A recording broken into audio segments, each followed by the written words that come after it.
Halo semuanya, perkenalkan kami dari kelompok 13 mata kuliah aspek berkelanjutan dalam teknik mesin kelas 03.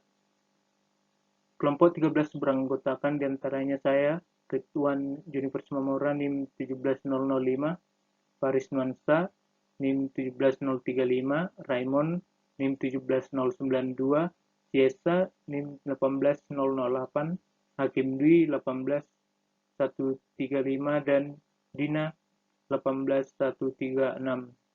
Adapun topik dari presentasi kami kali ini adalah analisis permasalahan water station FTMD ITB akibat bakteri E. coli.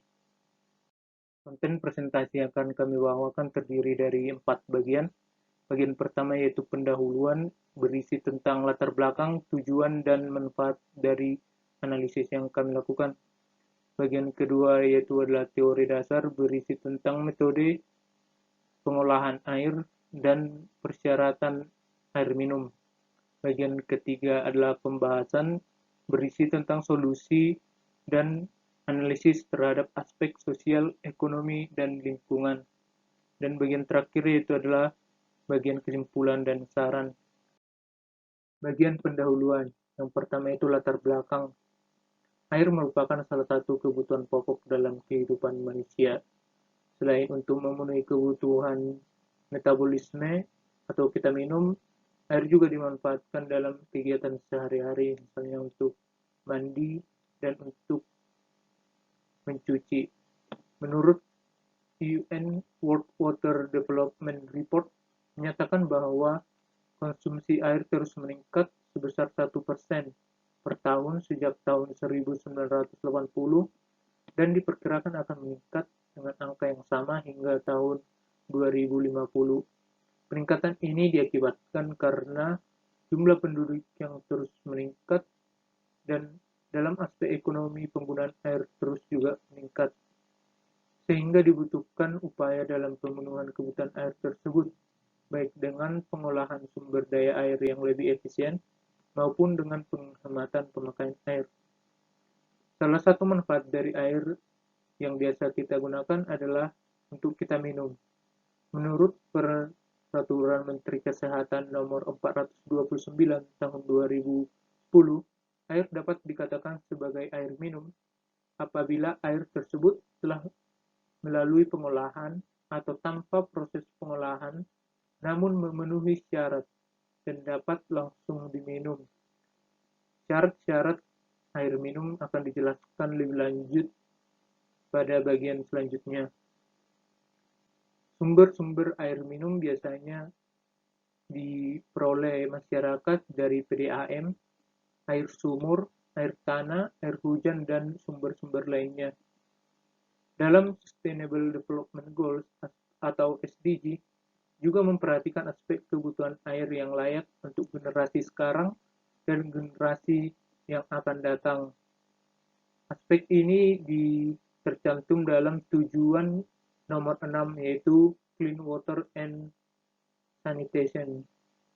Di Indonesia melalui Badan Perencanaan Pembangunan Nasional atau Bappenas menargetkan pada tahun 2030 telah mencapai akses merata terhadap air minum yang aman dan terjangkau bagi semua warga negara Republik Indonesia. Target tersebut tercantum dalam target SDG Indonesia nomor 6.1.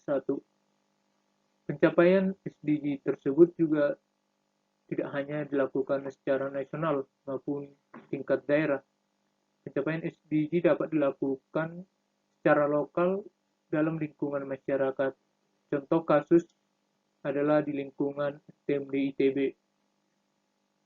Pada tahun 2019, di FTMD dibuat suatu alat bernama Water Station sehingga para penghuni dari gedung FTMD tersebut dapat mengakses air bersih untuk diminum. Namun karena pemeriksaan lebih lanjut, air tersebut tidak dapat diminum lagi karena adanya kandungan dari bakteri E. coli yang dapat mengancam kesehatan para penghuni gedung FTMD. Jadi menurut kami dibutuhkan suatu solusi untuk menyelesaikan permasalahan tersebut sehingga water station di FTMD dapat berfungsi normal kembali. Bagian selanjutnya yaitu adalah tujuan. Berangkat dari latar belakang tersebut, maka tujuan kami melakukan analisis ini adalah yang pertama, memberikan solusi yang dapat diaplikasikan dalam memperbaiki water station di lingkungan gedung FTMD. Dan solusi tersebut akan disampaikan kepada pihak pengelola gedung FTMD. Tujuan kedua yaitu melakukan analisis dampak sosial, ekonomi, dan lingkungan dengan adanya water station di gedung FTMD. Bagian selanjutnya yaitu manfaat. Manfaat dari adanya analisis kami ini yaitu yang pertama, solusi dapat diaplikasikan dalam membantu pihak FTMD menyelesaikan masalah yang dialami water station di gedung FTMD. Yang kedua, menambah informasi seputar penerapan SDG di lingkungan gedung FTMD dan dampak yang ditimbulkan. Perkenalkan, nama saya Dinda Usardini, NIM 1311836. Di sini saya akan menjelaskan tentang landasan teori dari penelitian dan analisis kelompok 13 yang terdiri dari penggolongan air, langkah-langkah penyaringan air, persyaratan kualitas air, dan kualitas air di Kota Bandung. Seperti yang kita ketahui, air merupakan substansi yang sangat esensial bagi kehidupan manusia, hewan, dan tumbuhan. Meskipun begitu, air juga dapat dicurigai sebagai sumber dari penyakit yang dapat menjangkiti manusia maupun hewan. Berbagai usaha telah dilakukan oleh manusia untuk memenuhi kebutuhan air minum yang aman untuk dikonsumsi. Meskipun begitu, peningkatan pencemaran sumber air minum, yaitu air yang berada di permukaan tanah maupun yang berada di bawah permukaan tanah, tetap terjadi setiap tahunnya karena peningkatan aktivitas industrial dan agrikultur, menurut Sawyer tahun 2003. Berikutnya untuk penggolongan air. Penggolongan air untuk peruntukannya dapat dibagi menjadi 4, yaitu untuk yang pertama ada golongan A.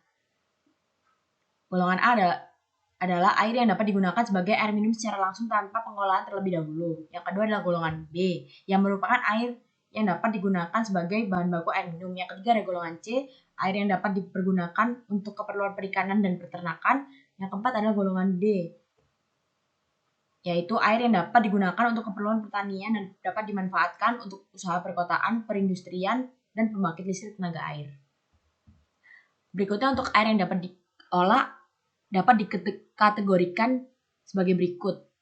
Yaitu yang pertama ada air permukaan yang keruh, misalnya air sungai, air danau, dan air genangan hujan. Dan yang kedua ada air tanah, misalnya air sumur, mata air, dan air yang mengandung zat besi, mangan, zat kapur, magnesium, dan lain-lain. Persyaratan air baku adalah air tawar atau air payau dengan TDS maksimum 1000 mg per liter. Air baku bukan merupakan air limbah. Air baku tidak tercemar oleh limbah industri atau limbah B3. Terus syarat-syarat dan pengawasan kualitas air telah diatur dalam Peraturan Menteri Kesehatan Nomor 416 tahun 1990, yaitu air adalah air minum, air bersih, air kolam renang, dan air pemandian umum. Yang kedua, air merupakan air yang kualitasnya memenuhi syarat kesehatan dan dapat langsung diminum. Yang terakhir, air bersih adalah air yang digunakan untuk keperluan sehari-hari yang kualitasnya memenuhi syarat kesehatan dan dapat diminum apabila telah dimasak. Berikutnya adalah langkah-langkah penyaringan air. Secara garis besar, langkah-langkah penyaringan air ada 4, yaitu ada sedimentasi, koagulasi fluktuasi, filtrasi, dan disinfeksi. Untuk koagulasi dan fluktuasi, koagulasi sendiri adalah proses penambahan zat kimia yang memiliki kemampuan untuk menjadikan partikel koloid tidak stabil sehingga partikel siap membentuk flok. Di sini flok adalah gabungan partikel-partikel kecil. Sedangkan fluktuasi adalah proses pembentukan dan penggabungan flok yang menjadikan ukuran dan beratnya lebih besar sehingga lebih mudah mengendap. Hal tersebut menurut Mogiman dan Desi pada tahun 2014. Sedangkan untuk sedimentasi adalah proses pemisahan antara padatan dan cairan menggunakan pengendapan secara gravitasi untuk menyisihkan suspended solid. Pada umumnya sedimentasi digunakan untuk pengolahan air minum dan pengolahan air limbah. Hal tersebut menurut Reynolds pada tahun 1996. Untuk filtrasi merupakan suatu metode pemisahan padatan fluida dengan melewatkan fluida pada suatu medium berpori atau filter, sehingga padatan yang memiliki ukuran yang lebih besar daripada pori-pori medium dapat tertahan dan tidak dapat melewati medium berpori tersebut. Secara garis besar, filter dapat dibagi menjadi 3 jenis, yaitu single media, dual media, dan multimedia. Seperti pada namanya, single media berarti memiliki satu media, seperti pasir. Dual media memiliki dua media, seperti pasir dan antrasit. Multimedia memiliki banyak media, seperti pasir, antrasit, maupun kerikil, dan sebagainya. Untuk yang keempat, ada desinfeksi. Desinfeksi merupakan metode untuk membunuh mikroorganisme yang tidak dikehendaki berada di dalam air minum, seperti bakteri patogen dan berbagai macam bakteri lainnya yang dapat menyebabkan berbagai penyakit. Ya, perkenalkan, nama saya Hakim Dwi Nanda, 1311815. Izin untuk melanjutkan dari yang tadi Dina jelaskan. Nah, yang tadi Dina jelaskan itu adalah bagian 21 dan 22. Sekarang saya melanjutkan ke 2.3. Nah, di 2.3 ini ada persyaratan kualitas air. Nah, persyaratan kualitas air itu dibagi beberapa ya, tapi yang kita pakai sekarang hanya 2, yaitu air hygiene sanitasi sama air untuk minum. Nah, apa itu air hygiene sanitasi? Air hygiene sanitasi adalah air yang dipakai untuk pemeliharaan kebersihan perorangan seperti mandi dan sikat gigi, serta untuk keperluan cuci bahan pangan, peralatan makan, dan pakaian. Nah, namun air ini tidak dapat dimanfaatkan untuk air minum. Aturan yang mengatur persyaratan kualitas air hygiene sanitasi tertuang dalam Permenkes nomor 32 tahun 2017. Nah, sementara itu, aturan untuk air yang aman diminum memiliki persyaratan yang tertuang dalam lampiran SK Permenkes nomor 492 tahun 2010. Nah, apa sih perbedaannya? Nah, contohnya aja, jumlah koliform yang diizinkan dalam hygiene sanitasi sama air yang untuk aman diminum itu tuh beda. Jadi untuk air yang aman diminum itu tidak boleh memiliki koliform sama sekali. Sementara air hygiene sanitasi itu diperbolehkan untuk menemukan 50 part per million ppm ya. Ya, itulah. Nah, oke. Selanjutnya ini ada di 2.4, kualitas air di Kota Bandung. Nah, sebenarnya sudah kami cari tapi tidak ada yang mendetail untuk menjelaskan tentang kondisi kualitas air di Bandung. Namun kami menemukan data berdasarkan dari Rencana Strategis Badan Pengelola Lingkungan Hidup atau BPLH Kota Bandung tahun 2013 sampai 2018. Nah, bisa dilihat. Jadi kualitas air tanahnya yang pertama, berdasarkan pemeriksaan Dinas Kesehatan Kota Bandung, separuh dari sumur gali dan sumur pompa di Kota Bandung tidak memiliki syarat sebagai air bersih. Nah, itu sebagian besar ya, separuh. Dari analisis sampel yang diambil dari 52 kelurahan, secara bakteriologi hanya 37% yang memenuhi syarat. Nah, bakteriologi yang syaratnya itu yang tadi itu ya, E. coli sama coliform. Tidak boleh ada sama sekali per 100 mili ya. Oke, nah di daerah permukiman hampir semua air yang berasal dari sumur gali dan sumur pasak sudah tercemar bakteri coli tinja dengan konsentrasi sudah mencapai 2.400 JPT per 100 ml. Nah, ini sangat bahaya ya, karena yang disyaratkan oleh Permenkes itu tidak boleh ada sama sekali jenis E. coli. Oke. Selanjutnya adalah kualitas air sungai di Kota Bandung. Nah, berdasarkan hasil pemantauan kualitas air sungai yang dilakukan secara kontinu setiap tahun, dapat digambarkan kondisi sungai-sungai di Bandung sebagai berikut.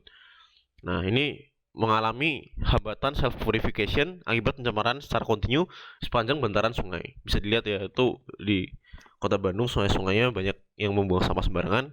Mungkin karena kurang pendidikan, kurang himbauan, kurang melek gitu ya mungkin. Nah, yang selanjutnya adalah daya asimilasi, yaitu kemampuan badan air untuk menerima beban limbah cair tanpa terjadi pencemaran telah mengalami penurunan. Nah, selanjutnya adalah terjadinya pendangkalan sungai akibat erosi dan sampah padat. Ini sangat berbahaya. Nah, yang selanjutnya yang terakhir adalah sungai tidak dapat digunakan sebagai air minum karena sudah tercemar eh, itu tercemar ringan sampai tercemar berat ya. Jadi standarnya yang tadi kita bisa lihat di Permenkes itu bahwa air sungai sudah tercemar. Jadi sekarang untuk skenario kontaminasi keran air minum di gedung FTMD oleh bakteria E. coli. Pada skenario kontaminasi ini kami membagi menjadi dua skenario. Yang skenario pertama ini dapat dilihat pada slide ini, di mana sistem penampungan pada toren FTMD. Nah, itu sistem airnya itu berasal dari sumber air, di mana disalurkan melalui saluran pipa bawah tanah sebelum ke toren air gedung FTMD. Nah, setelah air ditampung di toren, maka airnya itu disalurkan ke keran air minum gedung FTMD. Jadi, pada sistem ini airnya itu terkontaminasi karena kebocoran pipa pada saluran pipa bawah tanah. Nah, akibat dari kebocoran pipa tersebut, bakteri-bakteri seperti bakteri E. coli dari tanah ataupun air rembesan-rembesan tanah yang mengandung bakteri itu bisa masuk ke saluran perpipaan, sehingga saluran pipa yang disalurkan ke toren gedung air FTMD itu bisa terkontaminasi oleh bakteri. Sedangkan kontaminasi yang kedua, di mana sistem penyaluran langsungnya itu dari sumber air menuju keran air minum, jadi nggak menggunakan sistem toren lagi. Nah, di sini karena keran air minum gedung FTMD-nya itu dekat dengan toilet, di sini potensi kontaminasinya adalah gara-gara letak pipa penyalur ke keran air minum gedung FTMD itu berdekatan. Jadi karena letak pipa penyalur air dan saluran pipa pembuangan pada toilet gedung FTMD itu berdekatan, sehingga di situ dengan mudahlah terkontaminasi saluran air tersebut. Bahkan jika ada crack ataupun kerusakan sedikit pada saluran pipa bawah tanah ke keran air minumnya, nah di situ dengan sangat mudah terkontaminasi oleh bakteri E. coli. Jadi di sini tuh pipanya itu lebih dapat terkontaminasi gara-gara lokasinya itu berdekatan dengan septic tank ataupun saluran pipa pembuangan. Perkenalkan, nama saya Farisnova Karisma, NIM 131171035. Sekarang saya akan melanjutkan pemaparan dari teman saya yang sebelumnya. Poin yang akan saya bahas adalah solusi dari permasalahan yang terjadi pada water station di gedung FTMD, yaitu air keluaran kerannya itu masih mengandung bakteri E. coli. Berdasarkan dua skenario kontaminasi sebelumnya itu, kami mengajukan beberapa alternatif solusi berdasarkan tiap skenario.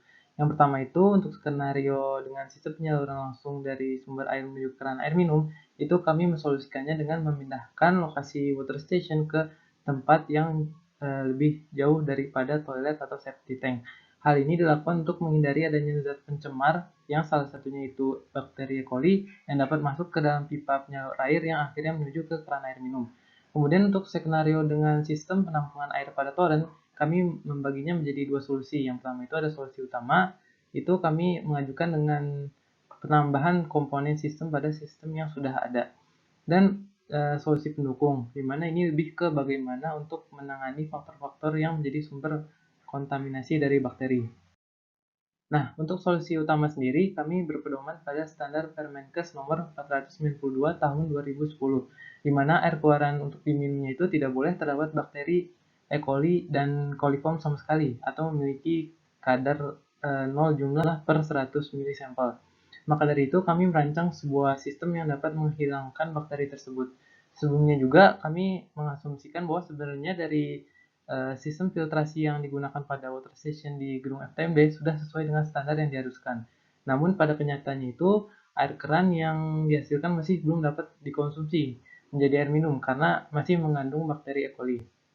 Maka dari itu kami membuat solusi itu dengan dilakukannya sebuah proses yang membantu menghilangkan bakteri tersebut jauh dari sebelum filter yang sudah terpasang di gedung FTMD tersebut.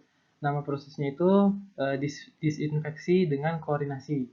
Klorinasi itu sendiri merupakan sebuah bentuk pengolahan air yang tujuannya itu untuk mengoksidasi zat besi atau mangan yang ada di dalam air serta juga untuk membunuh kuman atau bakteri E. coli.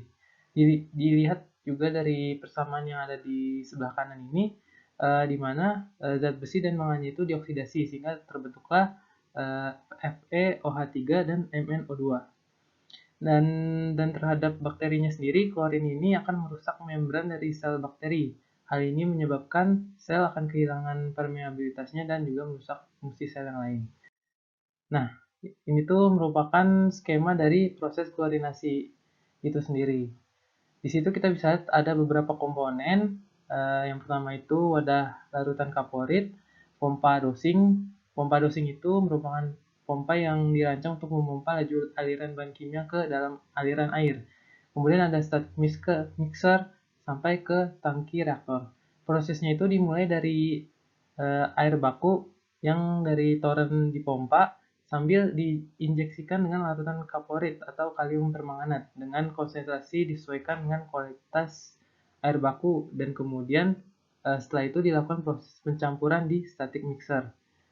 Selanjutnya itu air dialirkan ke tangki reaktor yang ukurannya itu besar untuk menyempurnakan reaksi dengan memberikan waktu untuk terjadinya reaksi oksidasi, sehingga klorin yang tercampur dengan air itu akan mempunyai banyak waktu untuk membunuh bakteri secara menyeluruh sebelum air tersebut akan disalurkan ke sistem pemipaan di bagian-bagian lain. Kemudian untuk solusi utama ini, kami juga menyarankan untuk dilakukannya pemasangan sebuah unit filter pada keluaran air minum. Filter yang digunakan itu berupa filter dengan media karbon aktif. Filter ini mengandung potongan karbon yang berukuran kecil yang telah diperlakukan menjadi sangat berpori. Karbon aktif ini sendiri sangat efektif dalam mengurangi ratusan zat termasuk kontaminan dan bahan kimia lainnya dari air keran. Salah satu bahan kimia yang disaring itu berupa klorin. Nah, ini juga bisa membantu ketika klorin yang dari proses klorinasi sebelumnya itu masih belum tersaring dengan sempurna, sehingga masih ada yang lolos sampai di sebelum keluar air keran. Maka si media karbon aktif ini sangat berfungsi. Nah, dan terakhir kami juga mengajukan beberapa solusi pendukung, yang mana solusi ini lebih ke bagaimana untuk menangani faktor-faktor yang menjadi sumber kontaminasi dari bakteri. Yang pertama itu dengan mempertimbangkan untuk melakukan pengujian ulang terhadap air keran pada water station. Hal ini dilakukan kenapa? Karena selama pengumpulan sampel air itu bisa jadi sampel tersebut tercemar dengan tidak sengaja, misalnya terkena tangan. Yang kedua, itu mencari, membersihkan, dan memperbaiki suatu bagian yang diduga menjadi sumber dari kontaminasi bakteri. Seperti misalkan dari pipa-pipa yang mungkin bocor, sambungan antar pipa, dan juga bisa jadi dari toren itu sendiri. Dan yang terakhir, yang ketiga adalah dengan melakukan pembersihan dan penggantian media filter air tersebut selama periode yang ditentukan. Ya, sekarang saya akan menjelaskan impact penyelesaian masalah water station di FTMD ITB. Impact ini akan ditinjau dari 3 aspek, yaitu aspek ekonomi, lingkungan, dan sosial. Berikut adalah asumsi yang digunakan untuk mendukung analisis ketiga aspek berikut. Yang pertama adalah pengguna gedung FTMD adalah sebanyak 16 orang pada hari kerja. Waktu berada dalam gedung selama 12 jam. Kebutuhan air per hari untuk setiap orangnya adalah 2 liter. Wadah air minum yang umum dibawa mahasiswa diasumsikan 750 ml. Kemudian diasumsikan 70% mahasiswa membeli tambahan 1 botol air mineral berukuran 500 ml seharga Rp5.000 untuk setiap harinya. Pada hari libur, diasumsikan pengguna gedung menjadi 20% dari hari kerja.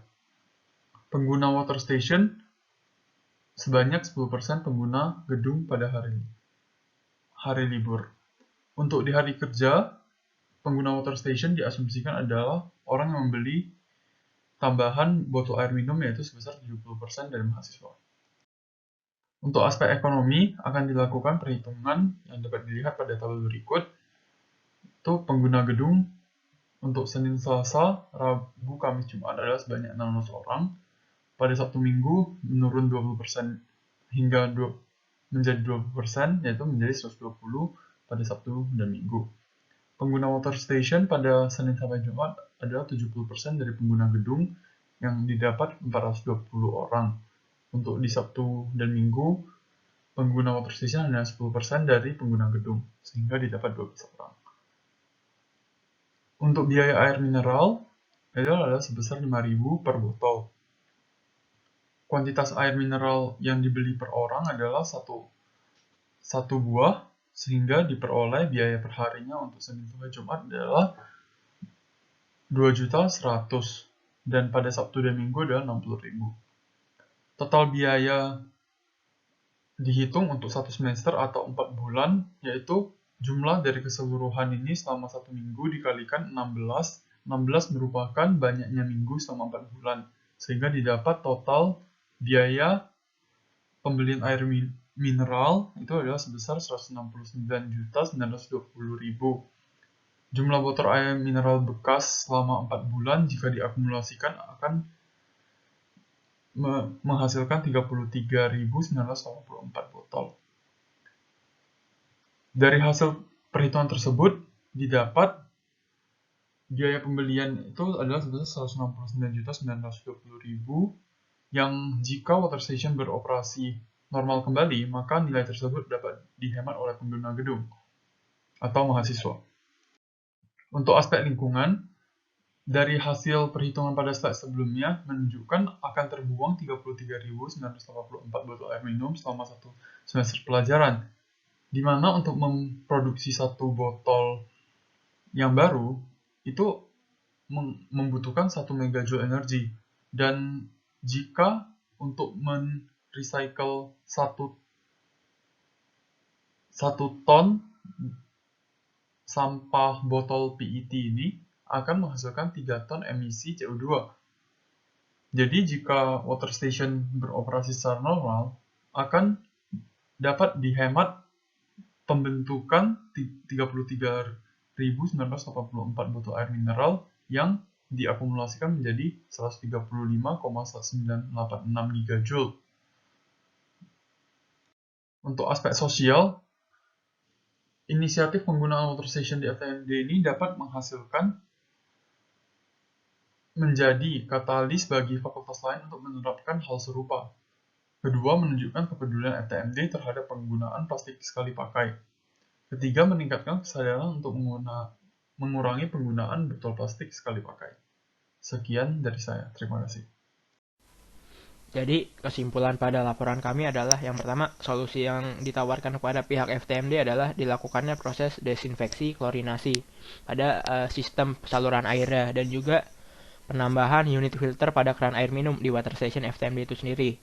Kemudian, yang kedua, setelah kami analisis dari impact water station adalah ternyata dampak yang diberikan oleh water stationnya itu dibagi menjadi 3 aspek, yaitu aspek ekonomi, lingkungan, dan sosial.